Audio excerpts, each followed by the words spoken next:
한 주간의 이슈를 쫙 정리하고 다음 주 시장을 미리 좀 준비할 수 있도록 도와드리겠습니다. 위클리뷰 오늘은요. 우리은행 WM솔루션 박석현 부부장과 함께하겠습니다. 부부장님 어서 오세요. 예, 안녕하세요. 와, 이번 한 주 또 바쁘게 빠르게 지나왔는데 예. 3,100포인트에서 저항을 확인하고 개인의 순매수가 특징적이었고 예. 또 외국인은 연일 팔았거든요. 이번 한 주 쫙 정리해보면 우리 부부장님은 어떤 부분이 가장 좀 눈에 들어오셨어요? 일단 뭐 단기적으로 좀 약세를 좀 보이고 있긴 하지만 6월 한 달만 놓고 보면 뭐 역대급 상승률을 좀 기록한 것 같고요.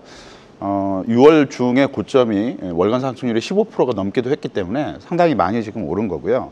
과거에 이 월간 상승률이 두 자릿수를 기록을 했을 때 그 이후에 시장이 좀 어떻게 됐나를 놓고 좀 그 과거 데이터를 좀 보게 되면 보통 이렇게 급등을 하게 되면 뭐 좀 약세를 보이지 않을까, 조정을 보이지 않을까라고 생각할 수 있겠는데 과거 데이터는 뭐 그러진 않았습니다.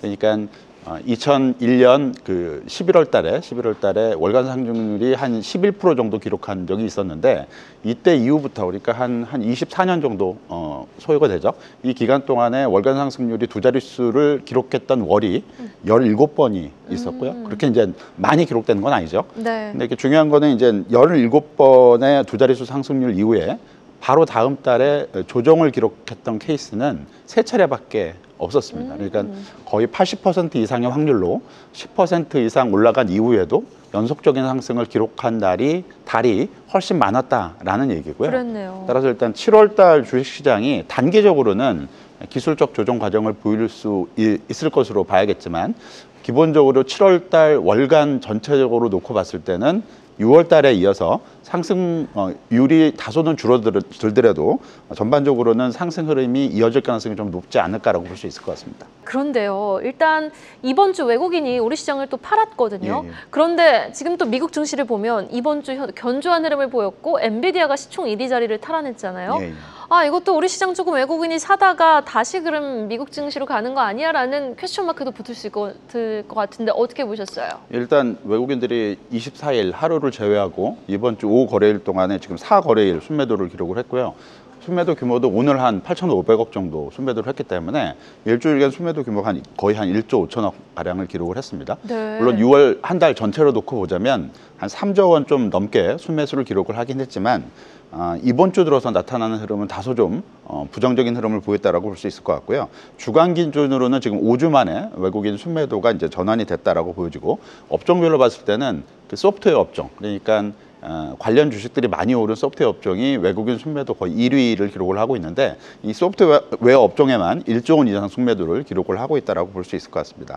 외국인 동향이 단계적으로는 매도가 좀 나올 수 있다라고 보여지는데 왜냐하면 앞에서 말씀드렸듯이 워낙 6월 달에 코스피가 오름폭이 너무 컸고 그리고 글로벌 시장 내에서도 코스피만 유독 많이 올랐거든요. 이런 부분들이 외국인의 어떤 단기적인 차익 매물을 좀 자극한 게 아닌가라고 볼 수 있을 것 같고요. 7월 달에는 어닝 시즌이 예정이 돼 있고 그리고 상호관세 부분의 어떤 추가적인 어떤 재료들이 이제 소화가 될 텐데 상호관세 부분은 지금 추가적인 어떤 유예 가능성이 좀 내비쳐지고 있고요.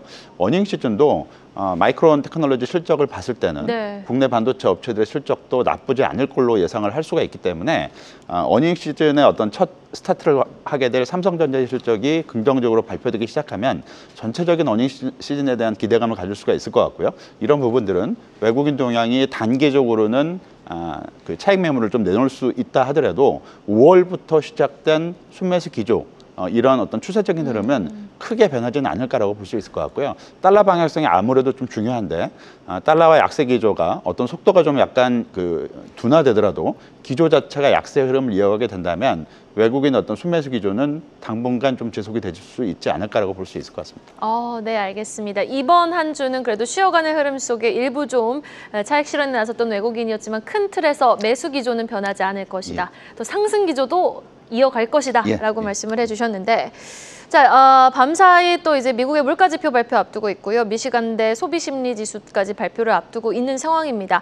그 가운데서도 다음 주 어떤 일정을 우리는 또 주목해 보면서 시장 대응에 나서야 될지 다음 주는 어떻게 올라와야 되면 지수가 좀 올라와야 되면 빅 이벤트가 있어야 될 것 같은데 특별한 이벤트 좀 있습니까?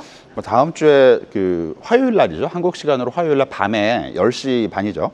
주요국 중앙은행 포럼이 좀 예정이 돼 있고요. 여기서 네. 이제 파월 의장도 참석이 예정이 돼 있고 네. 한국은행 그 이창용 총재도 참석이 예정이 돼 있습니다. 그리고 목요일 날 밤에는 미국의 고용 지표가 발표가 되기 때문에 이 부분이 좀 다음 주에는 시장에 미친 좀 임팩트 있는 요인이 되지 않을까라고 볼 수 있을 것 같습니다. 네, 알겠습니다. 그렇다면 하나하나 좀 뜯어보도록 하겠습니다. 22 포럼에서 이제 파월 의장의 좀 뚜렷하고 구체적인 메시지가 나올지 여부, 뭐 한국은행 총재의 구체적인 메시지가 나올지 여부, 우리 시장이 좀 크게 이에 영향을 받을지 여부까지 좀 진단해 주실까요? 일단 그 22 포럼은 포르투갈 신트라라는 도시에서 열리게 되는데 이게 그 미국 같은 경우는 잭슨홀 심포지엄이 매년 8월에 열리잖아요. 그 유럽판 잭슨홀 심포지엄이라고 보시면 될 것 같고요. 네네. 매년 이맘때 포르투갈에서 열리게 되는데 요번 같은 경우는 이창용 총재도 초청을 받아서 가게 되고 일본 중앙은행 총재도 초청을 받아서 가게 됩니다. 역시 연준 파월 의장도 여기 참석을 하게 되는데 최근 그 금리 인하를 둘러싸고 미국 트럼프 대통령하고 파월 의장하고 상당히 높은 긴장 관계가 좀 형성이 되고 있고요. 트럼프 대통령 측근 쪽에서는 파월 의장의 후임 인선을 내년 5월에 이제 임기가 만료인데 네. 보통 연초 정도에 이제 후임 인선을 하게 되는데 네. 다소 트럼프 대통령하고 갈등 관계가 있기 때문에 미리 후임 인선을 하겠다라는 얘기가 나올 정도로 상당히 좀 높은 긴장 관계를 형성을 좀 하고 있습니다. 전반적으로 봤을 때 파월 의장이 이번 20 포럼에서 금리 인하하고 관련된 어떤 힌트를 줄 것인가 이 문제가 이제 관심사가 될 것 같고요. 다만 그 파월 의장의 최근의 코멘트라든가 정책 스탠스를 보게 됐을 때는 금리 인하하고 관련된 어떤 코멘트도 하지 않을 가능성이 높지 않을까라고 볼 수 있을 것 같습니다. 파월 의장이 금리 인하를 다소 좀 약간 조심스럽게 보는 이유는 연준 내부적으로도 금리 인하 그리고 금리 동결 이 부분에 대해서 의견 대립이 상당히 심각하게 팽배하게 지금 이루어지고 있는 상황이기 때문에 파월 의장이 쉽사리 금리 인하 또는 동결 이런 쪽에 의견을 내기가 힘든 상황이 되지 않을까라고 볼 수 있을 것 같고요. 역시 22 포럼에서 파월 의장은 상당히 중립적인 어떤 제스처를 취하지 않을까라고 볼 수 있을 것 같고 이거보다는 뭐 7월 둘째 주에 발표되게 될 미국의 물가 지표 그리고 8월 달에 발표되게 될 7월의 미국의 물가 지표 이 부분들이 9월 달 FOMC를 앞두고 상당 부분 중요한 포인트가 되지 않을까라고 볼 수 있을 것 같고요. 7월은 금리 동결로 넘어가더라도 시장이 지금 관심을 갖고 있는 그 사안은 9월 FOMC에서 그렇죠. 금리 인하가 있을 것이냐 이 부분이 이제 중요하기 때문에 앞으로 한 2달간 발표되게 될 미국 물가 지표가 가장 중요한 어떤 척도로 자리매김하지 않을까라고 볼 수 있을 것 같습니다. 네, 그러니까요. 이번 주에 또 주요 연준 인사 두 분이 굉장히 매파적이셨던 두 분이 9월 금리 인하해야 된다라고 또 주장을 하시면서 9월 금리 인하 가능성에 대해서 지금 많은 분들 또 궁금해하시는데 물가 지표 지켜봐야 된다라고 말씀하셨는데 이번 주에 또 고용 보고서가 발표되잖아요. 이것도 좀 가늠해 볼 수 있는 인덱스로 영향을 미치지 않을까요? 뭐 중요하겠죠. 그리고 이번 고용 지표 같은 경우는 원래 미국 고용 지표가 첫 주 금요일 날 미국 시간의 금요일 발표가 되는데 이번 금요일이 미국 그 독립 기념일로 휴장이네요. 휴장이기 때문에 하루 일찍 발표가 되게 됩니다. 그래서 한국 시간으로는 그 목요일 밤에 이 소식이 좀 전해지기 때문에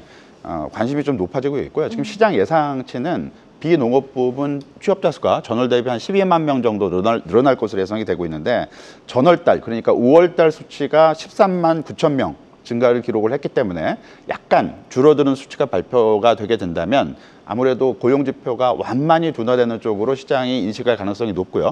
이런 부분들은 현재 실업률 전망치도 4.2%에서 4.3%로 약간 올라갈 것으로 예상이 되고 있기 때문에 미국 고용지표가 너무 좋아도 안 되고 너무 나빠도 안 되기 때문에 예상되는 숫자 정도 그러니까 고용이 완만하게 둔화되는 쪽으로 그 고용 환경을 확인시켜주는 요인이 될 수 있다면 지금 시장에서 얘기가 나오고 있는 금리 인하 기대감 이런 부분들이 계속 살아날 수 있다라고 볼 수 있을 것 같고 물론 그렇다고 해서 연준이 조기에 금리 인하를 할 것이다라는 부분을 확정적으로 말할 수는 없겠지만 현재 시장에서 얘기가 되고 있는 금리 인하 기대감은 계속 유지가 될 수 있다라고 볼 수 있을 것 같고요. 이 부분이 7월 초 주식시장의 어떤 긍정적인 요인으로 작동할 가능성도 있다라고 봐야 될 것 같습니다. 네, 알겠습니다. 자, 그렇다면 다음 주 전략까지 한번 여쭤보도록 하겠습니다. 지금 이제 관세 관련해서도 좀 리스키한 부분이 점점 좀 완화되는 양상으로 지금 미국, 중국이 또 하이 모드에 다시 한번 돌입하는 것 같고, 관련해서 이제 3,100포인트에서 저항은 확인했지만 여전히 개인의 매수가 아주 세고 고객 예탁금도 늘어난 것을 확인했으니 우리 시장은 좀 다음 주 반등다운 반등 기대해 봄직할까요? 다음 주에 당장 반등할지는 조금 불확실한 부분이 있습니다. 지켜는 봐야겠죠. 네. 중요한 부분은 어제하고 오늘 비슷한데 장중 저점에서 상당 부분 낙폭을 줄이면서 지금 마감이 되고 있기 때문에 이런 부분들은 강세장에서 나타나는 전형적인 장중 조정 과정이라고 볼 수 있을 것 같고요. 매물 소화 과정은 상당히 원활하게 진행이 되고 있다고 볼 수 있을 것 같고, 물론 단기적으로 그 상승폭이 상당히 컸기 때문에 다음 주에는 이 매물 소화 과정이 조금 더 이어질 가능성이 있긴 하지만 지금까지 어떤 흐름으로 놓고 보자면 상당히 원활한 매물 소화 과정이 진행이 되고 있기 때문에 단기적인 어떤 조정 이후에 어닝 시즌에 맞이해서 시장 흐름이 다시 상승 쪽으로 방향성을 잡지 않을까라고 기대를 해볼 수 있을 것 같습니다. 네, 알겠습니다. 당장 다음 주에 시장이 반등한다라고 말은 할 수는 없겠지만 이번 주 나왔던 조정장에서 낙폭을 만회하는 흐름을 보였던 건 강세장 속에서 특이사항이 있는 조정장이기에 다음 주도 어느 정도 하방 경직성을 발휘할 수 있는